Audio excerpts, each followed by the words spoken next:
Thalassaemia, और ये नामकरण हुआ थैला से। थैला का मतलब समुद्र। ये भूमध्य सागर के चारों ओर के देशों में अधिक पाया जाता है, इसलिए इसको नाम दिया गया थैलेसेमिया। ज़्यादा खतरनाक है ये।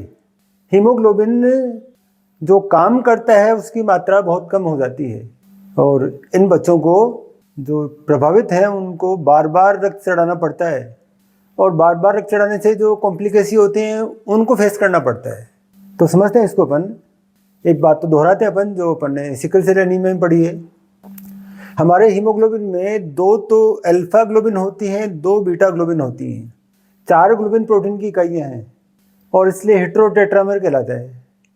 अब जो ग्लोबिन प्रोटीन की अल्फा की इकाई हैं उनको बनाने के लिए जीन 16वें गुणसूत्र पर हैं, और वो 2 जोड़ी जीन हैं, ये 2 जोड़ी जीन, तो 4 जीन हो गई, और चारों जीन काम करती हैं, चारों ग्लोबिन प्रोटीन बनाती हैं, अल्फा ग्लोबिन प्रोटीन बनाती हैं। और बीटा ग्लोबिन के लिए 11वें गुणसूत्र पर जीन है, वो एक ही जोड़ी है, ये भी दोनों जीन काम करती हैं। तो अब थैलेसीमिया का जो जीन बनाओ, इनमें से किसी भी जीन, 6 जीन हो गए, 6 में से किसी भी जीन में से कुछ भाग का विलोपन होना, डिलीट होना, उसके कारण होता है। इन 6 जीन का कोई भाग डिलीट हो जाए तो म्यूटेंट जीन बनता है। अब ये जो अल्फा ग्लोबिन प्रोटीन का है इसमें तो 4 जीन हैं, और मान लो किसी एक जीन का कोई एक भाग डिलीट है, वो यदि किसी व्यक्ति में आता है तो 3 जीन नॉर्मल हैं, इसलिए उस व्यक्ति का काम आराम से चलता है, इसमें कोई परेशानी नहीं होती। हालांकि थैलेसेमिया है उसमें, लेकिन खतरनाक स्तर का नहीं है। एक चीज़ और समझा दूं मैं कि यदि किसी एक तरह की ग्लोबिन प्रोटीन की इकाई उपलब्ध नहीं है, जैसे अल्फा ग्लोबिन नहीं है तो बीटा ग्लोबिन जुड़ जाती है उसकी जगह, बीटा ग्लोबिन नहीं है तो अल्फा ग्लोबिन जुड़ जाती हैं, वो असामान्य हीमोग्लोबिन बनता है। तो अल्फा का खतरनाक नहीं है। अब बीटा की बात करें अपन, बीटा के अंदर 2 ही जीन है, एक जोड़ा है जीन का, और इसमें भी म्यूटेशन हुआ, और म्यूटेशन 2 बार हुआ। 2 तरह की म्यूटेंट जीन पाई जाती हैं रिसेसिव, लेकिन 2 तरह की म्यूटेंट जीन पाई जाती हैं, और इन 2 तरह की म्यूटेंट जीन में एक प्रकार की जीन जिसको अपन B+ से चिन्हित करते हैं, उसमें जो बीटा ग्लोबिन बनता है वो थोड़ा काम करता है, यानी कम काम करता है वो, इसलिए इतना खतरनाक नहीं है। और एक जो दूसरी तरह का म्यूटेशन हुआ उसके कारण जो जीन बना उसको B0 से प्रदर्शित करते हैं अपन, और ये काम ही नहीं करता, इसलिए ज़्यादा खतरनाक है। तो कितने कॉम्बिनेशन हो सकते हैं इसकी बात करते हैं अपन, कि जैसे सामान्य जो मेंडेलियन इनहेरिटेंस है उसके हिसाब से ये एक डोमिनेंट जीन है, रिसेसिव या डोमिनेंट है, रिसेसिव ये दोनों वाहक है मान लो, तो 2 प्रकार के मेल गीमेट, 2 प्रकार के फीमेल गीमेट, किसी को मेल मान लें किसी को फीमेल मान लें, तो ये 4 तरह से कंबाइन हो सकते हैं। इसमें से एक तो बिना किसी प्रभाव के होगा, यानी उसमें जीन नहीं है, म्यूटेंट जीन नहीं है, 2 वाहक होंगे और एक रोग ग्रसित होगा, जैसा अपन ने पढ़ रखा है। अब क्योंकि यहाँ पर 2 बार म्यूटेशन हुआ हमारे एवियो सिस्टम की तरह से, तो अल्फा की बात ही नहीं कर रहे अपन, बीटा की बात कर रहे हैं, तो ये तो सामान्य होगा।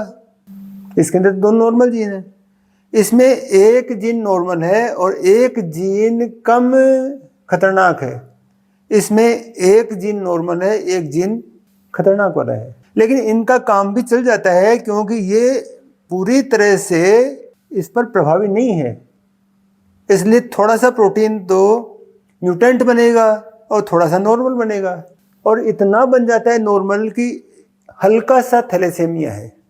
इन व्यक्तियों में हालांकि एक एक रिसेसिव जीन है, ये 2 तरह के कॉम्बिनेशन है जिनमें एक एक रिसेसिव जीन है, लेकिन इनका काम आराम से चलता है क्योंकि ये नॉर्मल बीटा ग्लोबिन बना देता है। फिर इनकी बात करें अपन, इसमें दोनों हल्के वाले हैं, इसमें एक हल्का है और एक खतरनाक वाला है, तो इसमें दोनों हल्के, तो दोनों हल्के ग्लोबिन प्रोटीन जुड़ के इसका भी काम चला देंगे, और इसमें एक हल्का और एक खतरनाक वाला है तो भी ये काम चला देगा, ये हल्के वाला काम चला देगा। हालांकि इसकी तुलना में इनका काम खराब होगा, लेकिन फिर भी ये घातक नहीं है, मध्यम स्तर का थैलेसेमिया है, इसका इलाज तो करना पड़ेगा, लेकिन ऐसा नहीं है कि तुरंत ही कुछ होने वाला है। और तीसरे प्रकार का, ये दोनों खतरनाक वाले यहाँ आ गए एक साथ, तो यहाँ तो जो बीटा ग्लोबिन बनेगी वो काम में आने लायक नहीं है। ये सबसे खतरनाक वाला है, घातक वाला थैलेसेमिया है ये। अब अपन देखें कि ये कॉम्बिनेशन कैसे बनते हैं एबीओ ब्लड ग्रुप के सिस्टम में। हालांकि अपन ने समझ रखा है इनको, लेकिन फिर अपन समझते हैं इसको। ये पेरेंट्स, इसमें इसको फादर मान लें या मदर मान लें, इनको मदर मान लें या फादर मान लें, ये निशान है इनके। तो ये दोनों हल्के थैलेसेमिया से ग्रसित हैं, हल्के वाले से। तो एक एक जीन इनका नॉर्मल है और एक एक ये कम प्रभावित जीन है, ज़्यादा प्रभावित जीन है, लेकिन दोनों में हल्के स्तर का थैलेसेमिया है। 2 प्रकार के मेल गेमेट, 2 प्रकार के फीमेल गेमेट, और ये 4 तरह से कंबाइन हो सकते हैं। इसमें थैलेसीमिया नहीं होगा, इसमें हल्का स्तर का होगा, इसमें हल्का स्तर का होगा, और ये मध्यम स्तर का थैलेसीमिया होगा। कोई विशेष बात नहीं है इसमें।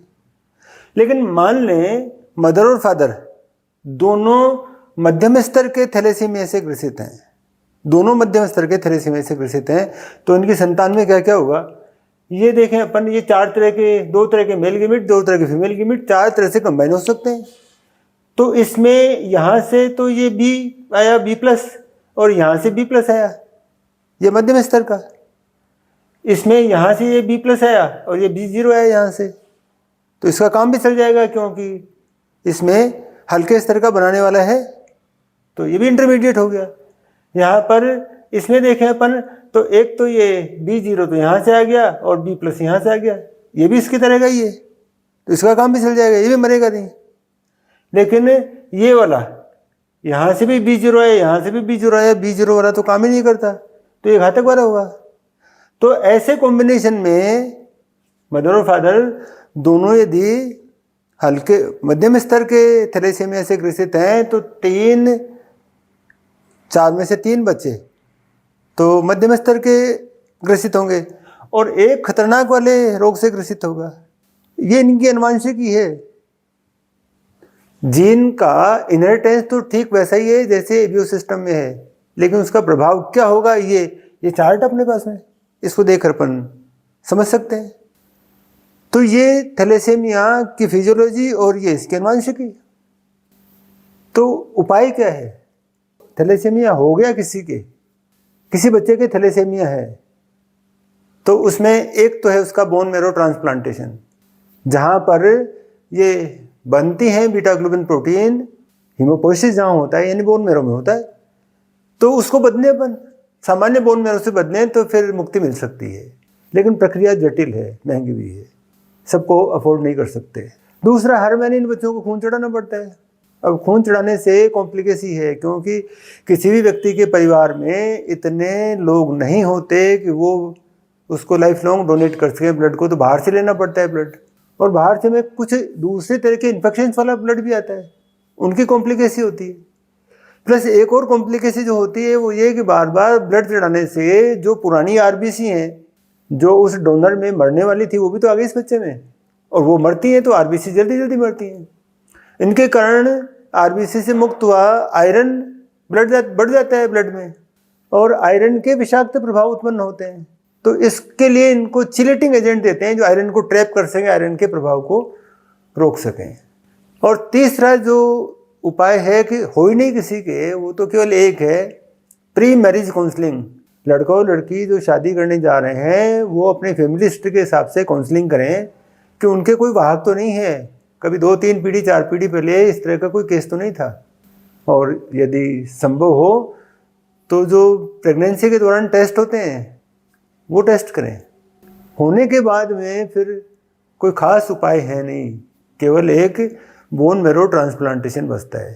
और हिंदुस्तान में भी बहुत सारे बच्चे हैं इस तरह के, हर शहर में, हर बड़े शहर में थैलेसेमिया के बच्चों को हेल्प करने के लिए ग्रुप्स बने हुए हैं, और जो प्रमोट करते हैं उनके लिए ब्लड डोनेशन के लिए, स्वस्थ व्यक्तियों को प्रोत्साहित करते हैं कि वो उनके लिए जाके ब्लड डोनेट करें।